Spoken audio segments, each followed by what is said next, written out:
No me dice quién. Capaz que sea yo. A ver.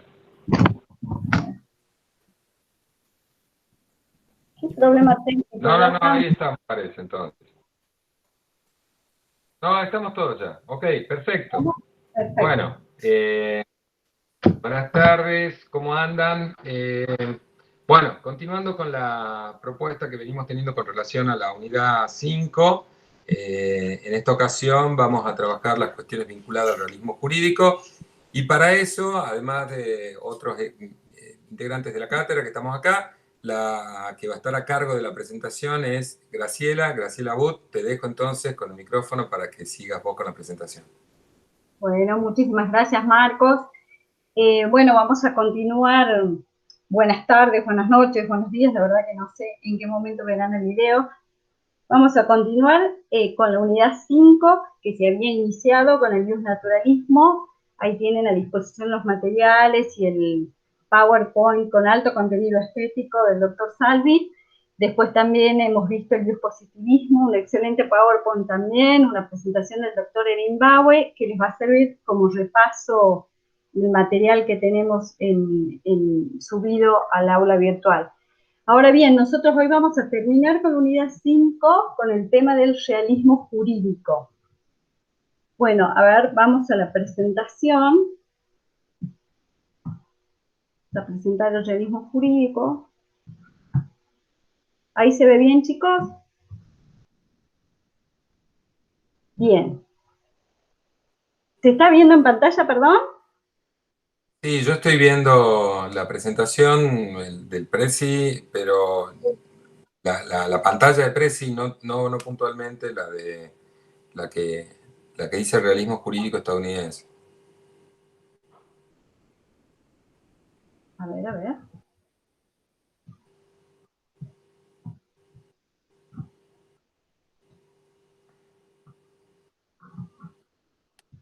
A ver, un segundito.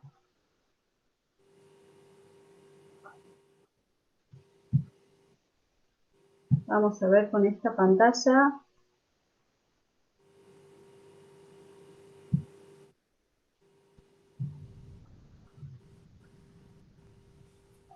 Imagino que ahí la están viendo. Ahí sí, perfecto, ahí le estamos Bien, ahí vamos dando entonces. el micrófono. Vamos entonces con esto. Bien. El realismo jurídico, ahí como lo están viendo en pantalla, es un movimiento que se empieza a manifestar en los primeros años del siglo XX con un grupo de autores que en realidad son jueces y no filósofos, y ese es un dato que lo quiero remarcar porque después es importante para el contenido de la materia, para el contenido de la teoría, y por más que me esforcé, tampoco encontré juezas que estén reflejadas en los libros. Me imagino que hubo autoras que han contribuido a este movimiento, pero bueno, no están apareciendo en los libros. Ahora bien, decía que esto es un grupo de autores que empiezan a mostrar una cierta perspectiva sobre algunos aspectos del derecho que después van tomando el nombre de realismo jurídico. El realismo jurídico es un movimiento dentro de la teoría del derecho, como lo ven en pantalla, que se desarrolló dinámicamente en los países escandinavos y también, sobre todo, en Estados Unidos. Y por eso que es esta vertiente, la de Estados Unidos, la más conocida, por lo que es la que vamos a estudiar y la que mayor influencia también ha tenido dentro de nuestro país. Cuando decimos realismo jurídico, el término realismo, primero me parece que hay que buscarlo en el ámbito filosófico, ¿no? No sé si se acuerdan cuando estudiaron en Introducción a la Filosofía, también lo veíamos en lógica, cuando estudiamos lógica jurídica, este tema de el debate de los universales, un debate que estructuró casi todo el pensamiento de la Edad Media y donde discutíamos qué tipo de realidad se les iba a asignar a determinados, a las ideas universales o a las ideas generales, ¿no? ¿Se acuerdan que cuando se trataba solamente de nombres, hablamos del nominalismo, cuando se trataba de conceptos, hablamos del conceptualismo? Bueno, cuando a esas ideas universales se les asignaba una realidad, digamos, eran entes reales, estábamos hablando del realismo. Por eso esto del realismo en sentido filosófico, los universales tienen una existencia distinta a los entes particulares a los que representan. Por ahí tratamos de hacer un poco de historia del nombre del realismo, por qué tiene este nombre. Y si lo traemos al tema de la teoría jurídica, vamos a ver que el realismo lo que nos está diciendo es una vuelta a la realidad, una vuelta a observar el mundo tal como es. Digamos, esto es de alguna manera conlleva alguna inspiración pragmática, nos está indicando que existe cierto pragmatismo, cierta mirada pragmática dentro de estos jueces, digamos. De alguna manera yo lo que creo que es el realismo implicó la evaluación de las teorías de cara siempre a la realidad. Es la idea tal vez de construir una teoría jurídica trayéndola en una mirada, diría, aristotélica, trayendo, digamos, esa teoría a la tierra y tratando de hacer a la misma realidad jurídica y tratando de construirla a partir de proposiciones verificables. Esto tal vez tenga que ver un poco, fíjense, con el lema de la universidad nuestra, ¿no? Pedes in terra acceder avisus, los pies en la tierra. Bueno, algo así como traer de vuelta el derecho a la tierra, es lo que este movimiento intentó hacer. Al contrario de lo que se planteó con el biospositivismo, al contrario de lo que se planteó con el biosnaturalismo, el realismo aparece como la comprensión del derecho desde una aplicación práctica, extrayéndolo de vuelta al derecho hacia un contexto social y temporal determinado. Empezamos a mirar el derecho o a comprender el derecho como un derecho situado, ¿no? Situado dentro de un contexto temporal y espacial. Esto más o menos para ubicarnos de qué hablamos cuando hablamos del realismo. Bueno, el realismo no constituyó una teoría jurídica, en realidad no constituyó una escuela jurídica en el sentido tradicional del término. ¿Qué quiero decir con esto? Que los autores o los exponentes del realismo han sido muy variados, ha habido diferencias generacionales entre ellos, y no han constituido entre ellas un corpus común de ideas. Esto es lo que quiero decir. En realidad ha habido ideas escritas dentro de revistas, dentro de libros, ideas entre ellos que no estaban muy coordinadas. Si uno se toma el trabajo de leer las ideas de todos los exponentes del realismo a través del tiempo, van a ver, es posible, o me ha pasado a mí, darme cuenta de que el vínculo entre esas ideas es bastante tenue. ¿Qué quiero decir con esto? Que no han tenido los exponentes del realismo un punto de vista común, pero sí es cierto que tienen un enfoque y una actitud que de alguna manera nos permite alinear sus ideas y otorgarles algún sentido que después confluye en esto que termina tomando el nombre de realismo jurídico. Así, por ejemplo, este señor que están viendo en pantalla, que es Oliver Wendell Holmes, Holmes fue el llamado precursor del realismo. No los vamos a ver a todos, solamente he seleccionado 3, pero porque nos empiezan a dar algunas pistas de lo que después constituye, de lo que después forma parte de esta teoría. Oliver Wendell Holmes fue un juez de la Corte de Estados Unidos, un juez muy citado, un juez muy influyente, que de alguna manera es considerado tal vez el primer realista. Él decía cosas como la vida del derecho no ha sido la lógica, sino la experiencia, y esto lo enseñaba en la Universidad de Harvard. Ahora, lo que Holmes, es importante también decir cuál ha sido su historia, digamos. Fue Holmes un juez que logró el consenso jurídico necesario para crear un nuevo derecho que se generaba en el New Deal, ¿no es cierto? El New Deal, esta serie de medidas económicas que había establecido Roosevelt para tratar de hacerle frente a la depresión de los años 30. Eso fue necesario o dio pie a que se generara un nuevo derecho y Holmes fue el precursor de ese nuevo derecho. Entonces, lo que él decía es que no alcanzaba con la aplicación lógica de las normas jurídicas, una aplicación mecánica de las normas jurídicas, sino que era necesario contextualizarlas. Es por eso que en las facultades decía, la vida del derecho no ha sido la lógica, sino ha sido la experiencia, decía entre otras cosas. Y empezaba a surgir esta idea de que tal vez el derecho no estaba en las normas, sino que el derecho estaba en aquello que los jueces decían. Y empieza a aparecer tímidamente esta idea del derecho como una profecía, el derecho como una predicción de lo que las cortes podían llegar a hacer. Esto empieza a enunciarlo tímidamente Holmes en sus clases y después es reafirmado por los autores que lo siguieron. Así lo tenemos, por ejemplo, a Jerome Frank. Jerome Frank fue juez de una corte de apelaciones también, pero tiene una historia muy larga en cuanto a abogado litigante, una experiencia como abogado litigante. Y él tenía también la mirada puesta en la actuación de los jueces. Entonces decía, por ejemplo, cosas como que las cortes superiores lo que hacían era revisar el derecho y ya empezaba a instalarse la idea de un escepticismo sobre la aplicación de ese derecho. Y lo que él decía es que los jueces de primera instancia y hasta de segunda instancia lo que hacían era revisar los hechos. Y empieza a mirar la interpretación de los hechos y dice cosas como estas: los hechos son conjeturas. O sea, que el escepticismo que empieza a sugerirse con Holmes empieza también a extenderse al tema de los hechos. Empieza a generarse un escepticismo también con respecto a los hechos. Esto también es, bueno, Jerome Frank también fue un activo participante en el New Deal, ¿no es cierto? Fue funcionario de Roosevelt, para que vean también el contexto político donde empieza a surgir este movimiento. Después elegí otra figura, que es Carl Levelin. Carl Levelin fue profesor en la Universidad de Columbia y en otra más, me parece que en la Universidad de Chicago también.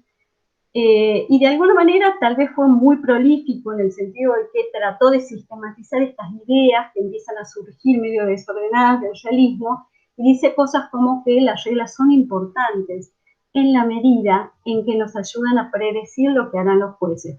Fíjense que toma mayor fuerza, mayor potencia la idea del derecho como una predicción, el derecho como las profecías, entendido como una profecía de lo que los tribunales van a decir.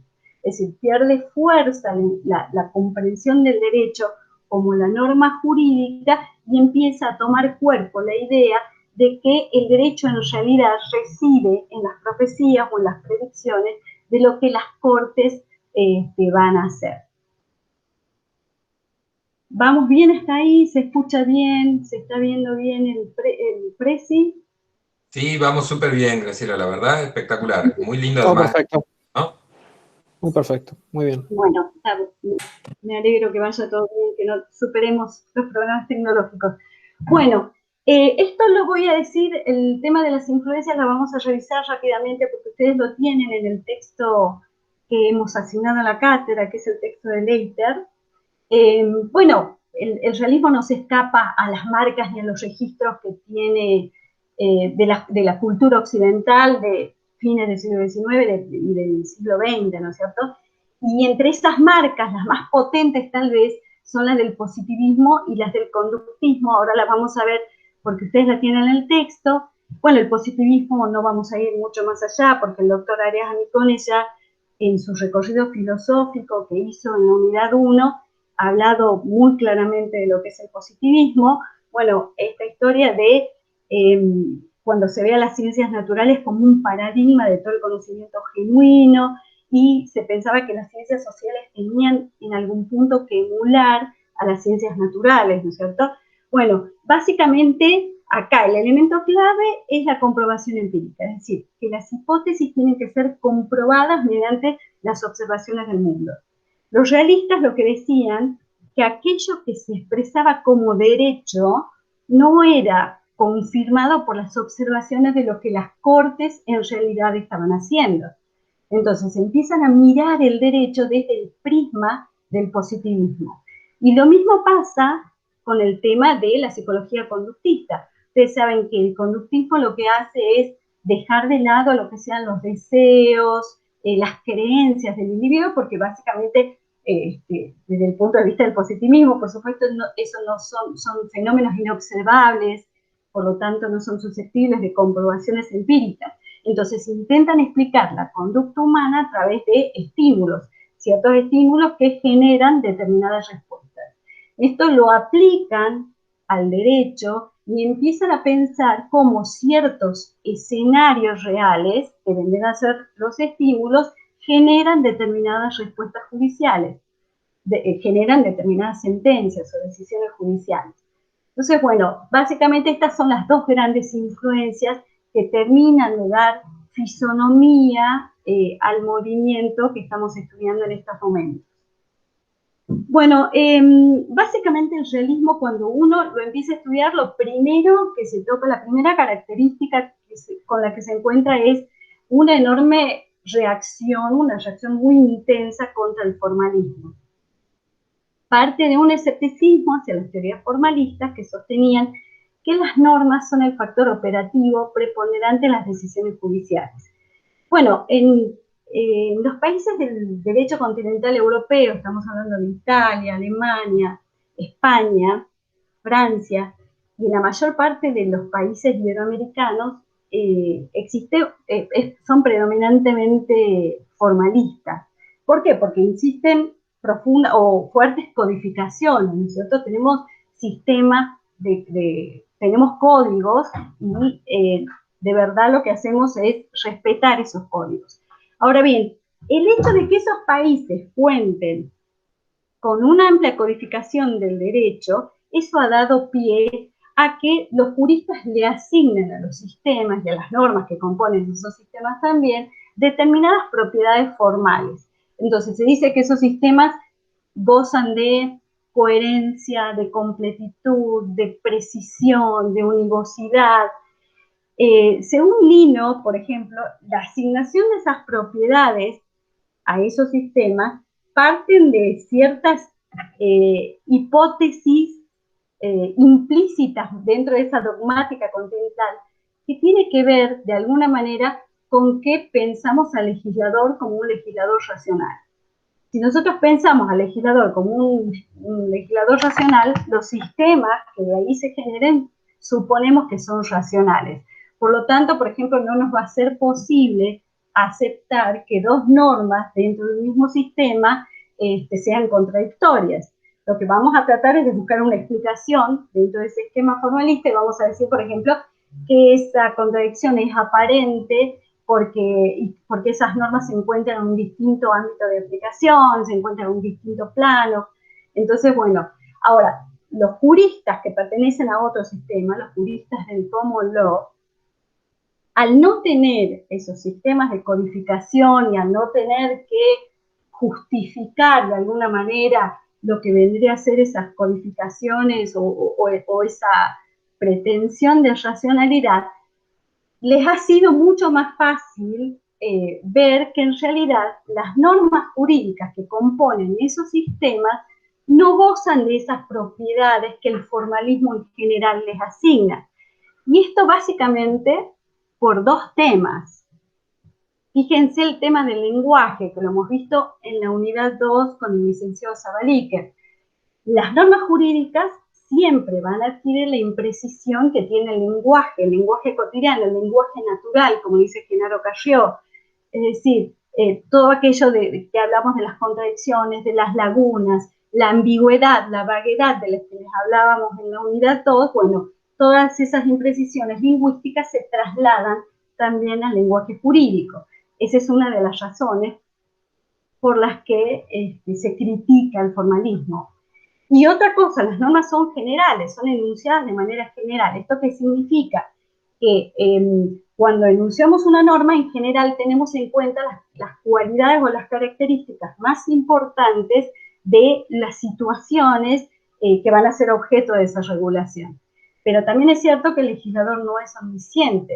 El legislador no puede imaginar la cantidad de combinaciones que pueden existir o que se pueden presentar dentro de las situaciones que caen dentro del ámbito de regulación de esa norma. Por lo tanto, hay hay situaciones, perdón, que quedan sin regular o que quedan fuera de regulación. Lo que viene a decirnos el realismo es básicamente plantearnos esa imprecisión del derecho y viene a decirnos también que las normas jurídicas no tienen esas virtudes, no tienen esas propiedades que el formalismo en general les asigna. Bueno, esto para dar el primer pantallazo de lo que es el realismo. Vamos a verlo ahora, vamos a tratar de ir rápidamente a caracterizarlo. ¿Sí?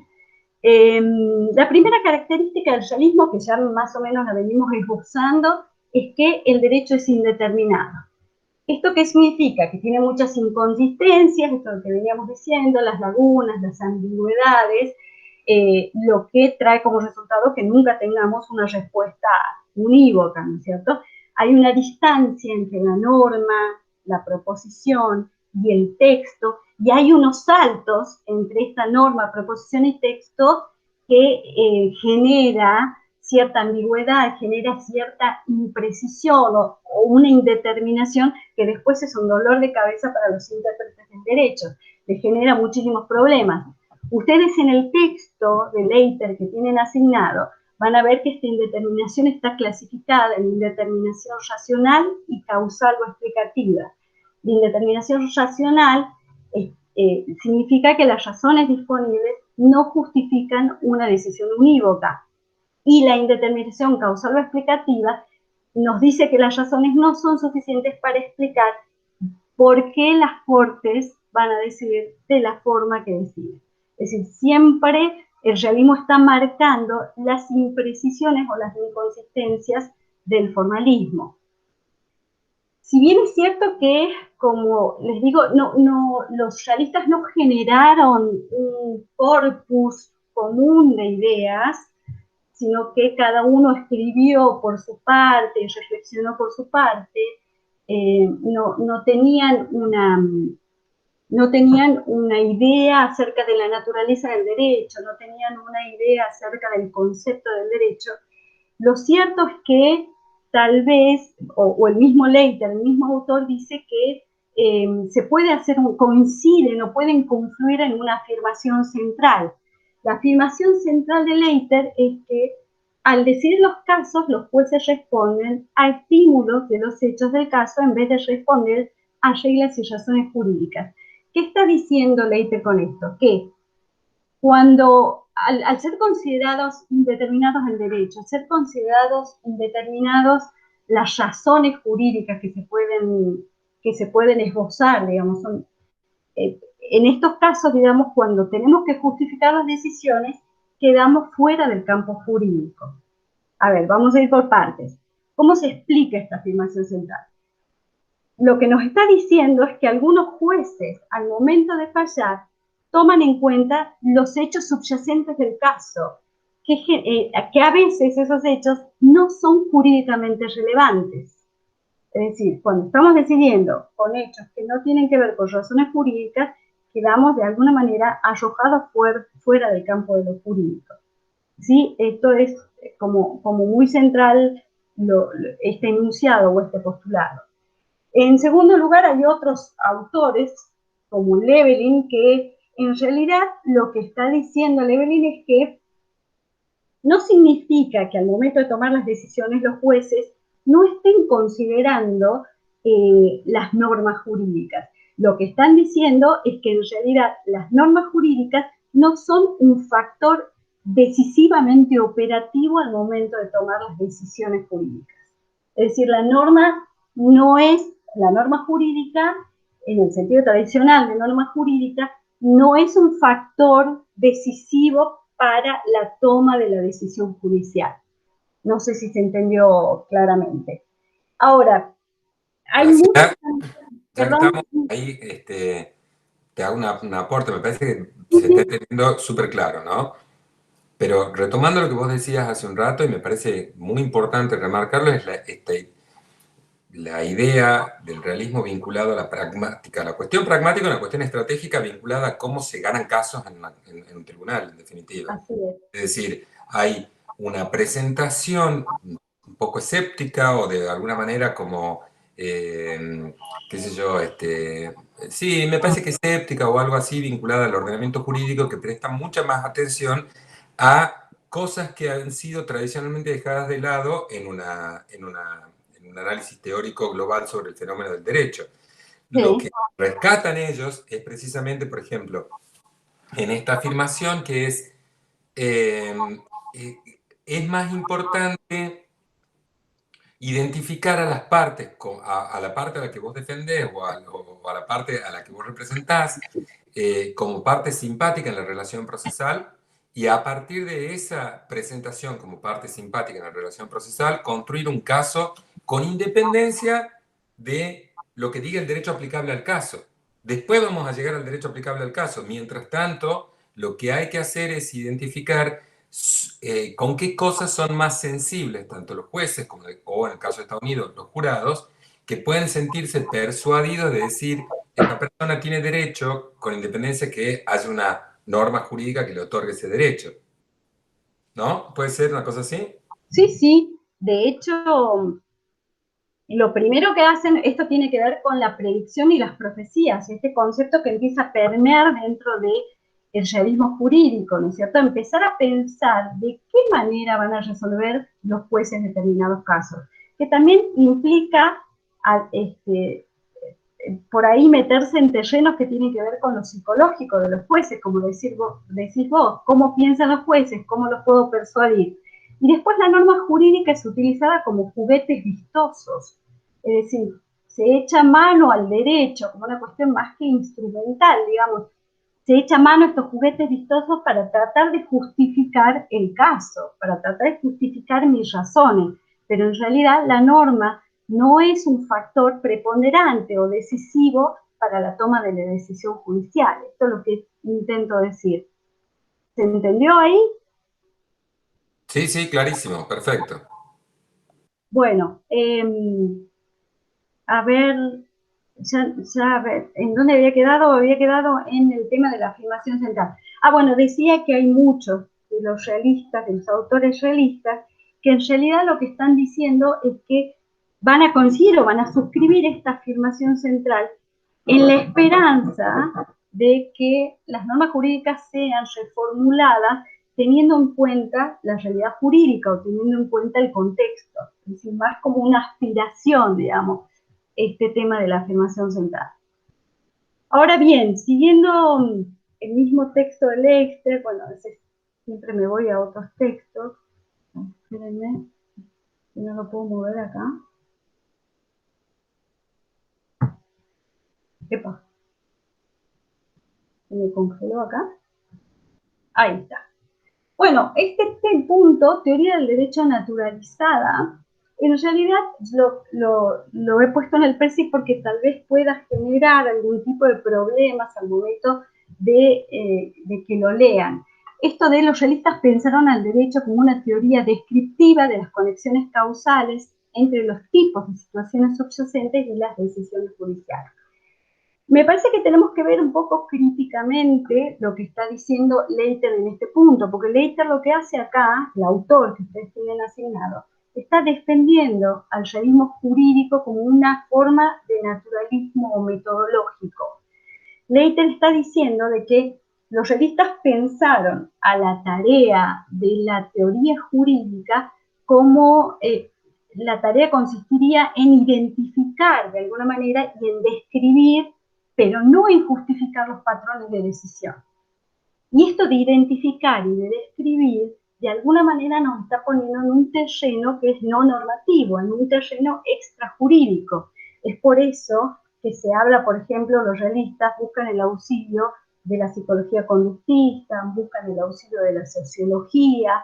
Es decir, Leiter lo que está diciendo es que existe un sentido en el cual podemos pensar al realismo como una teoría de derecho naturalizada.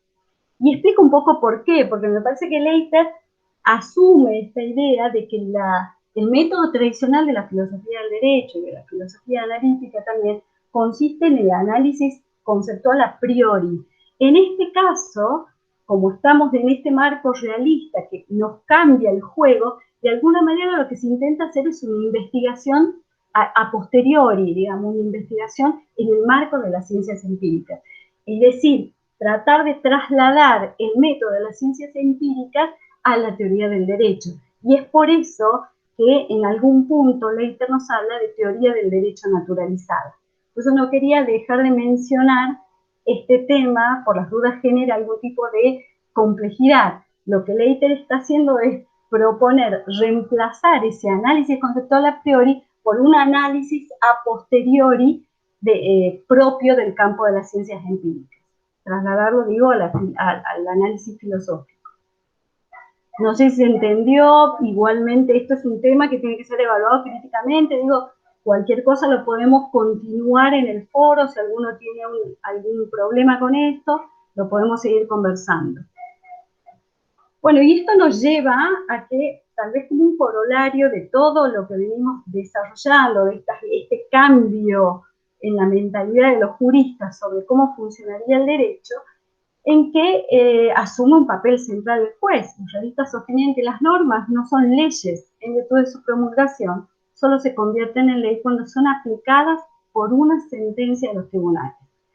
Esto nos está diciendo varias cosas, digamos. Por ejemplo, el juez Holmes decía que los jueces tenían que asumir directamente un papel legislativo.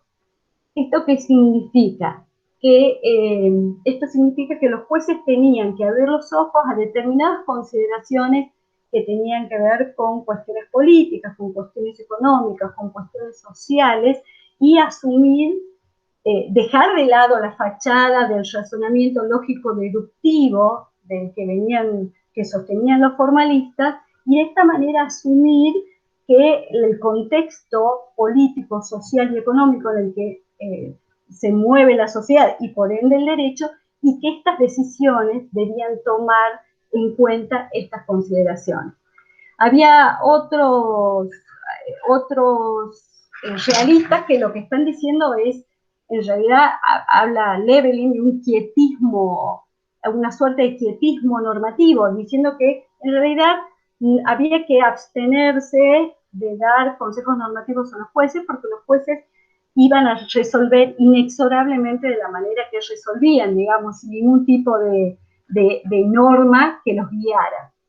Es decir, lo que intenta el realismo decir es que, digamos ya un realismo exacerbado, que solamente los jueces, o empieza a verlo a los jueces como creadores de derecho, asumiendo un papel legislativo, es decir, teniendo en cuenta o en consideración factores económicos, sociales, que de alguna manera generen finalmente la decisión jurídica.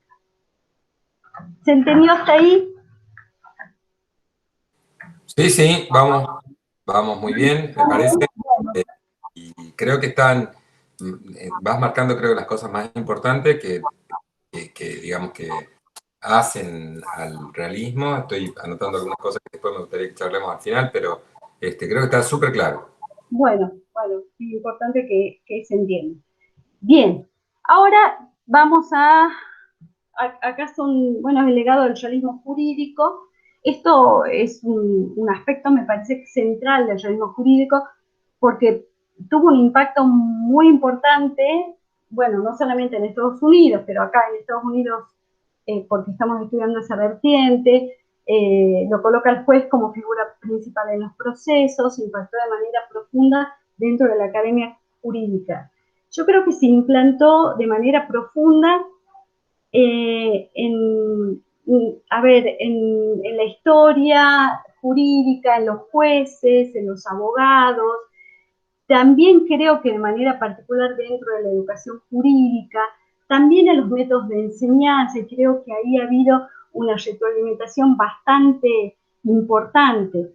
Creo que hay ideas que han pasado, hay ideas que subsisten hasta nuestros días, esto de hablar de la indeterminación del derecho, esto de hablar de la indeterminación del razonamiento jurídico y la profusa, la multiplicidad de situaciones que se pueden presentar al momento de decidir un caso, esto de invocar la importancia de las consideraciones políticas o las consideraciones no jurídicas, por decirlo de alguna manera, esto de dejar al descubierto el aspecto político que tienen muchas de las decisiones de los jueces, de alguna manera creo que abren un capítulo muy importante, sobre todo dentro de la educación jurídica.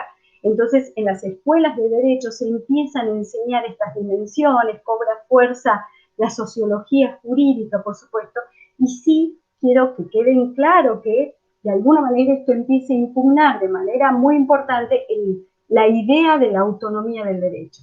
El derecho deja de ser un compartimento hermético para empezar a abrirse hacia otras disciplinas a partir del realismo jurídico. A ver, dentro de la teoría jurídica, bueno, la teoría jurídica, acá se abre el abanico, a partir de los años 60 empiezan a aparecer una serie de movimientos que son todos tributarios del realismo jurídico, que de alguna manera yo les digo, para tratar de abarcarlos a todos los estudios sociojurídicos, acá tenemos los Critical Legal Studies, Law and Society, bueno, la jurisprudencia feminista, que básicamente comparten varios de los reproches realistas. Esto de critican la ilusión de la certeza del derecho, critican la aplicabilidad mecánica de la ley, que propia del formalismo, enfatizan en la indeterminación que tiene el lenguaje jurídico, también revelan el sentido político, no solamente de los jueces al momento de tomar las decisiones judiciales, sino también de los juristas al momento de construir las teorías jurídicas también. Hay una dimensión política que queda revelada. Entonces, si bien el realismo jurídico al principio del siglo XX empieza el diálogo, diría yo, entre el derecho y la sociedad, creo que estos movimientos son los que profundizan ese diálogo y extienden hacia toda la reflexión jurídica estas premisas, estos postulados. Por ejemplo, con el tema de la indeterminación jurídica ya no van a decir estos movimientos que son solamente el sistema jurídico norteamericano o estadounidense, si se quiere, es el lenguaje indeterminado, sino que van a decir que el derecho globalmente es indeterminado, o bien van a decir que, por ejemplo, la indeterminación no solamente alcanza los métodos de interpretación de las fuentes jurídicas, sino que van a decir que en general todo el lenguaje es indeterminado. Entonces, lo que vemos acá es, de alguna manera, me parece, o es lo que yo veo, una fuerte influencia de Wittgenstein, sobre todo el segundo Wittgenstein, de las investigaciones filosóficas, y también de la deconstrucción de la teoría literaria. También veo que hay mucha influencia de eso. Yo acá recomiendo siempre la lectura de Duncan Kennedy o de Mark Tushnet, cualquier cosa, después puedo pasar algunos artículos que son muy interesantes y que son muy ilustrativos de estas teorías que de alguna manera empiezan a reversionar el realismo jurídico, que son tributarias del realismo jurídico. Bueno, vamos terminando. ¿Cuáles son las críticas al realismo jurídico? Bueno, son muchísimas las críticas, pero me parece que tal vez las más demoledoras vienen de Hart, Herbert Hart, que ya lo hemos visto, bueno, y que usamos esa imagen de Herbert Hart. He visto que el doctor Erimauer también la usó a la misma, debe ser que Hart ahí está en su mejor luz, diría Working. Bueno, pero básicamente las críticas, si ustedes las tienen en el texto de Leiter, las críticas certeras que les hace Hart al realismo jurídico tienen que ver con que Hart dice que el realismo tiene una visión muy simple del derecho, porque al estar diciendo que el derecho es solo una profecía o es solo la predicción de cómo van a resolver las cortes de justicia, de alguna manera estamos perdiendo de vista todo lo demás, es decir, no son capaces de elaborar un concepto de derecho.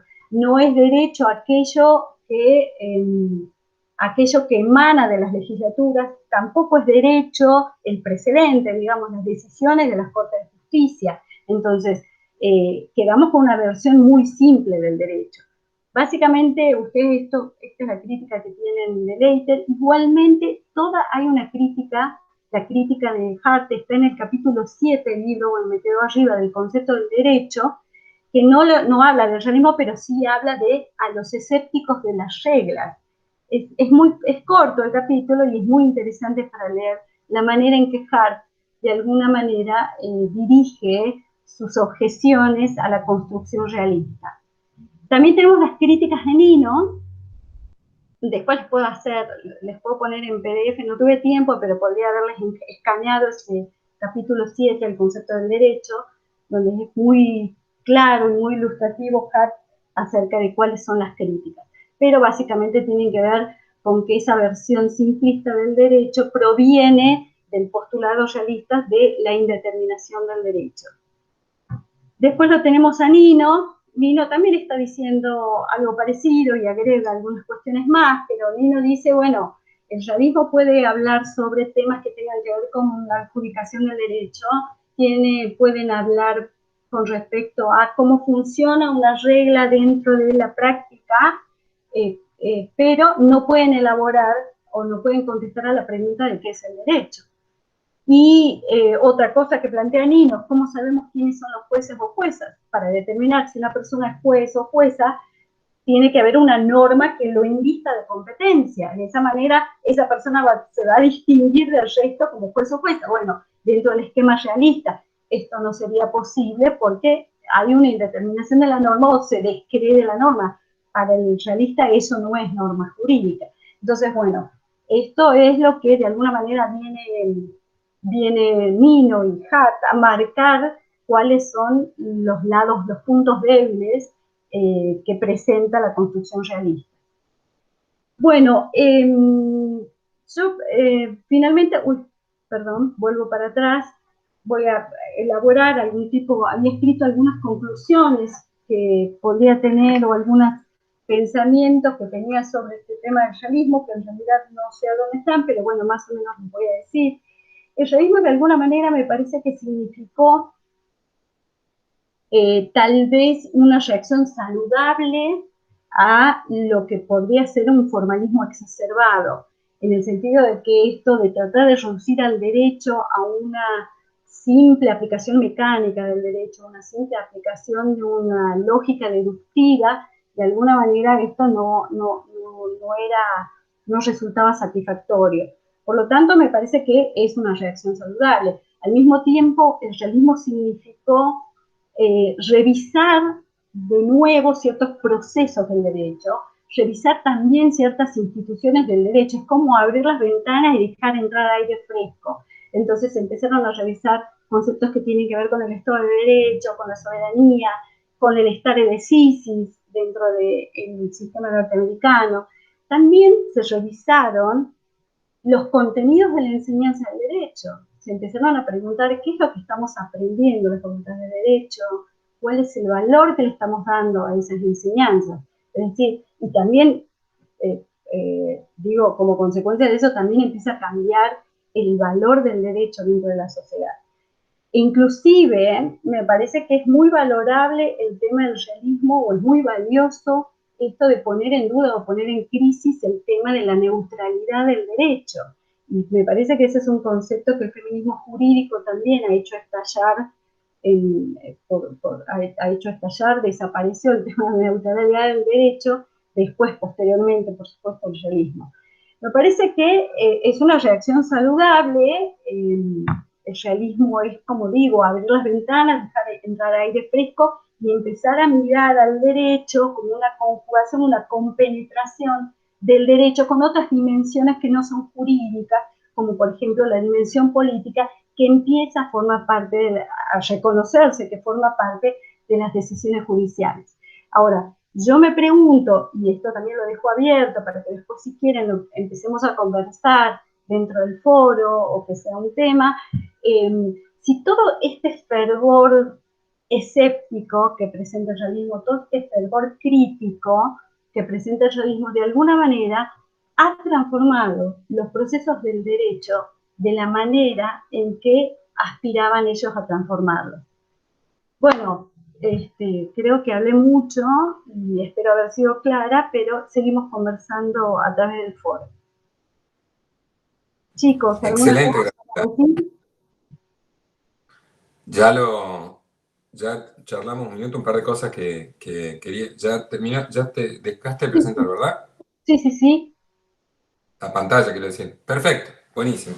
Bueno, Ahora digan ustedes dudas, aportes, los escucho.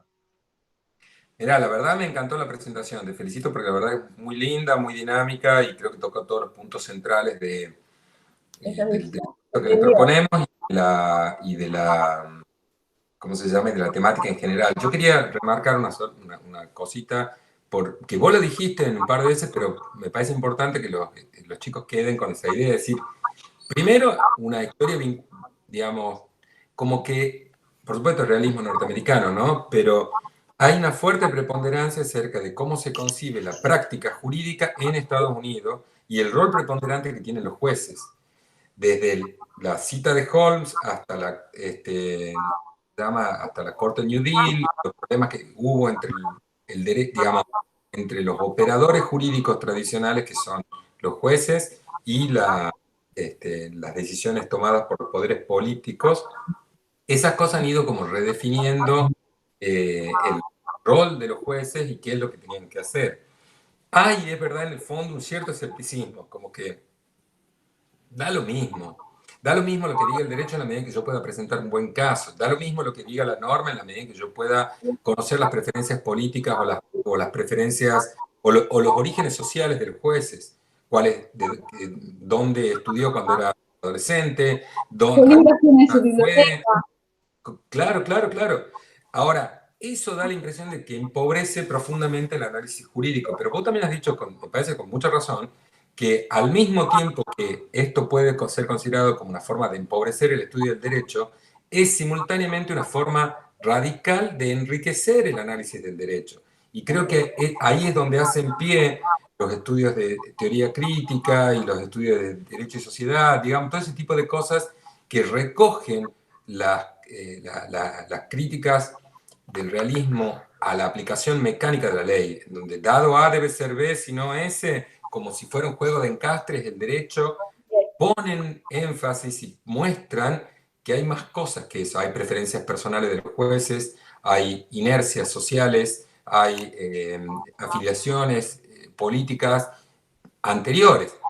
Eso forma parte de una tradición muy, muy norteamericana y una cosa que me parece importante es que de a poco nos estamos nosotros en la Argentina y en América Latina habituándonos un poquito más. Vos fijate, por ejemplo, en las composiciones de las cortes. Cuando en las vacantes, por ejemplo, que hubo en la Corte de Estados Unidos en los últimos años, que le permitieron al presidente Trump poner a 2 jueces, la discusión era, digamos, el perfil ideológico de los jueces, el carácter de jueces conservadores, que iba a alterar un equilibrio que tenía la Corte de 9 miembros, de los cuales algunos eran liberales y otros eran conservadores. Esas son afiliaciones ideológicas, digamos, algo así, o políticas en términos generales. Y no está mal que las sepamos, que las concibamos, que las discutamos y que nos preguntemos acerca de cuáles son las condiciones, además del conocer la dogmática jurídica y la tradición del derecho y los precedentes jurisprudenciales, de los jueces. En ese sentido, creo que se enriqueció el análisis del derecho. El derecho ya no es simplemente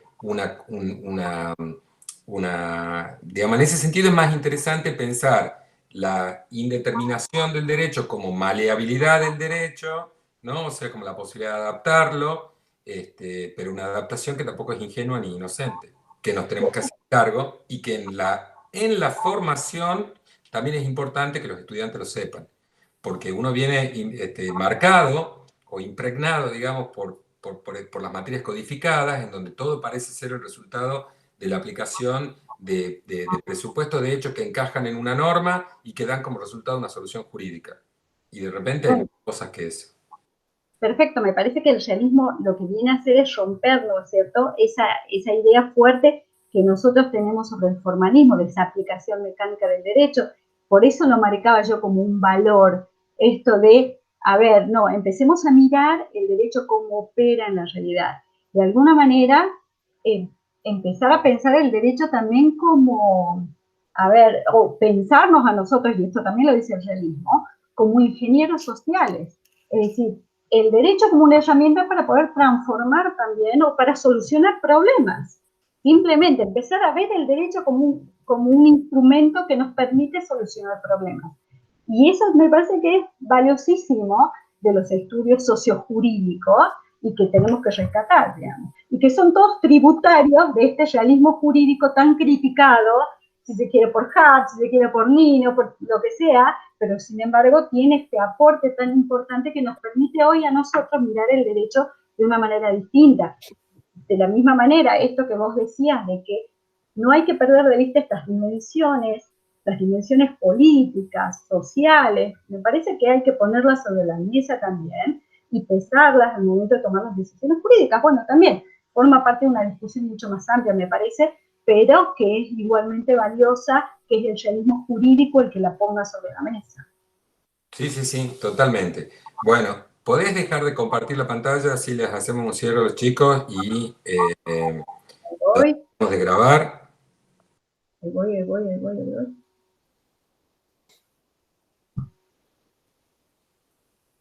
Ahí está.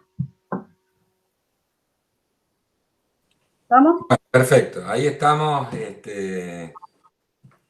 todos ya en pantalla para que podamos hacer un pequeño cierre de todo esto. Hemos trabajado de a poco y hemos trabajado en profundidad, aprovechando de hecho también la dinámica que tenemos y la situación de enseñanza a distancia para poder entender las escuelas vinculadas al derecho, es decir, no simplemente algún autor en particular, porque hay cosas que tal vez no hemos profundizado, pero deliberadamente. La idea era que podamos ver las escuelas en general y que podamos tener una idea, un panorama global acerca de cuál es la situación a este respecto, de modo que podamos hacer algo con esa información. Hacer algo con esa información. Estamos diseñando una actividad que la vamos a presentar en el foro. Vamos a tener un esquema, ¿no? Las presentaciones van acompañadas de una posibilidad de un test de lectura que ustedes puedan hacer y analizar y testear sus propios conocimientos a propósito de eso. Pero además de eso, una idea que tenemos y que estamos tratando de articular y de cerrar es que podamos tener un espacio de discusión y de debate más amplio, fortaleciendo el pensamiento crítico y tratando de entender lo que hemos discutido a propósito de cada una de las escuelas. Es un objetivo muy ambicioso, pero me parece que todos estamos en condiciones de hacerlo. Creo que todos podemos, que es una oportunidad que la facultad nos brinda y que podemos aprovecharla y ver qué sale, ver si es que el análisis de estas escuelas y postulados generales sobre las escuelas, les reitero, no pensadores específicos en particular, las escuelas en general, pueden ser aplicadas esos conocimientos a una propuesta educativa, una propuesta de debate que tenemos dando vuelta. ¿Ustedes quieren hacer algún comentario, chicos? Está todo perfecto, Marcos. Muy bien. Ezequiel, ¿me faltas vos? No, está todo perfecto. Simplemente pensaba que por ahí para entender esta escuela más en esta tradición norteamericana es como muy gráfico el tema de los jurados, nada más. O sea, ya lo dijeron.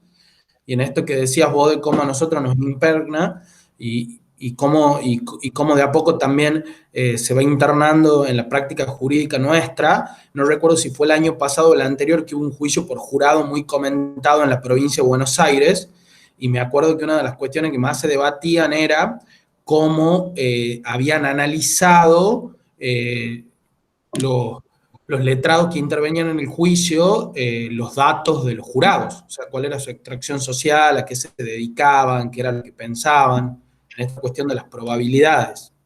O sea, me parece que en cualquier momento que vean eso, cualquiera de los estudiantes van a poder relacionarlo con la exposición excelente que acaba de brindar Graciela. Muchas gracias. Sí, por eso quien tenga ganas por ahí de ampliar y rever los demás realismos es también interesante, ¿no? Porque, bueno, la escuela de Uppsala, el realismo escandinavo, lo que plantea es, por ahí se llega a entender un poquito más el paso histórico que hay desde lo que veíamos anteriormente, porque el positivismo, normalmente lo centramos en la gente que estudia Derecho Continental, entonces ahí se puede sumar la idea de eficacia, la idea de disciplina interdisciplinaria dentro de una pretensión descriptivista de la ciencia jurídica. Entonces se puede ir llegando. Y también hay otras que son todavía más marginales en lo que trata historia del derecho, que sería, por ejemplo, el realismo italiano, de Giovanni Tarello, y ahí ya se puede ver como el lugar del juez en un sistema continental. Y todavía también, quien tenga más curiosidad, tiene a los realistas argentinos, que son más conocidos como los trialistas, o la escuela rosarina, o la escuela de Goldschmidt. Por ahí lo van a ver a su creador en Internacional Privado, y que para los filósofos que se dedican sobre todo al estudio del derecho privado les resulta útil, ¿no? La idea de dividir al derecho en una faz normativista, una faz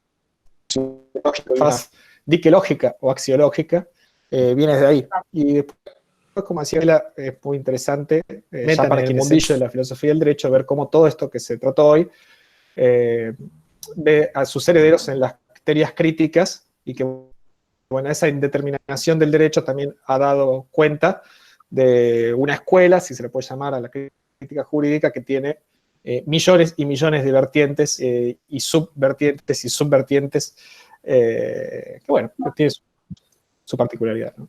Claramente es una escuela, claramente es una escuela. Sí. Si le llamamos escuela al naturalismo, ¿cómo no le vamos a llamar escuela a la teoría crítica?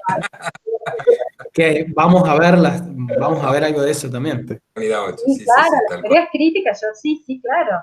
Pero bueno, esto para los que quieran ampliar, porque el texto que le habíamos asignado es el realismo jurídico estadounidense. Entonces, está bien lo que dice el doctor Xavier, pero es para los que quieran ampliar. Si quieren, después les subimos los textos, pero ellos tienen asignado solamente later. Sí, es para quien quiera jugar, para que el que esté muy aburrido en la cuarentena. Bueno, muy bien. Hacemos un cierre y dejamos de grabar, así ya les pasamos a los chicos.